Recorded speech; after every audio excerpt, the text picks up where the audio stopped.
लोकमान्य टिळक भाषण. स्वराज्य हा माझा जन्मसिद्ध हक्क आहे, हीच दिली देशाला अमूल्य शिकवण. लोकमान्य टिळकांना मानाचा मुजरा. त्यांच्या कार्याला शतश वंदन.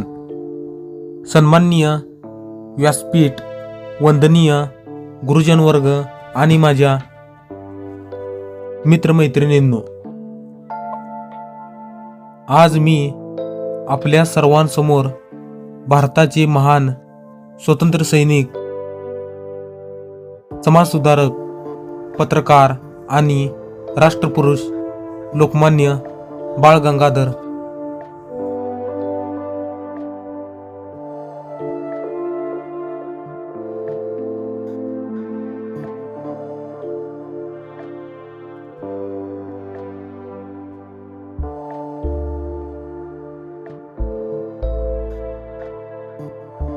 टिळक यांच्याविषयी दोन शब्द सांगणार आहे.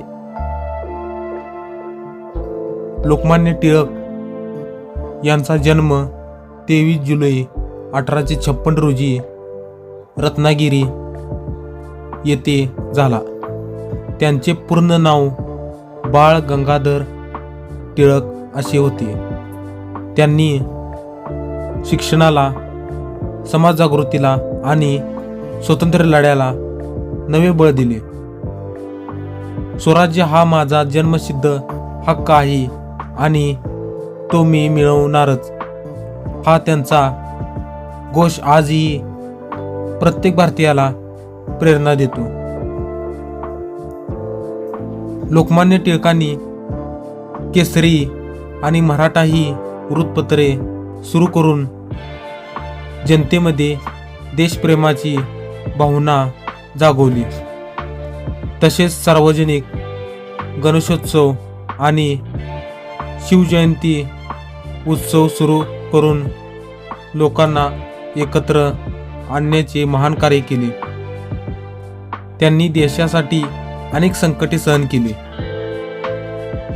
तर मित्रांनो, तुम्हाला जर हा व्हिडिओ आवडला असेल तर या व्हिडिओला लाईक, कमेंट आणि आपल्या चॅनलला सबस्क्राईब करा, कारण की नवनवीन व्हिडिओ आणखीन तुमच्यापर्यंत पोहोचवता येतील.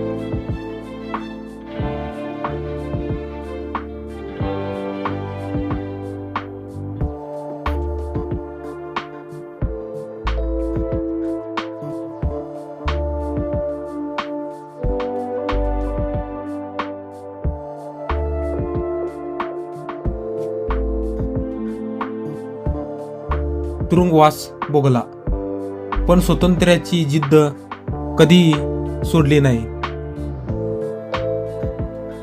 त्यांच्या विचारांमुळे भारतातील स्वातंत्र्य चळवळीला नवी दिशा मिळाली. आज त्यांच्या जयंतीनिमित्त आपण त्यांच्या देशभक्ती, परिश्रम आणि त्यागातून प्रेरणा घेऊन देशाच्या प्रगतीसाठी योगदान देण्याचा संकल्प करूया. जय हिंद, जय भारत, जय महाराष्ट्र.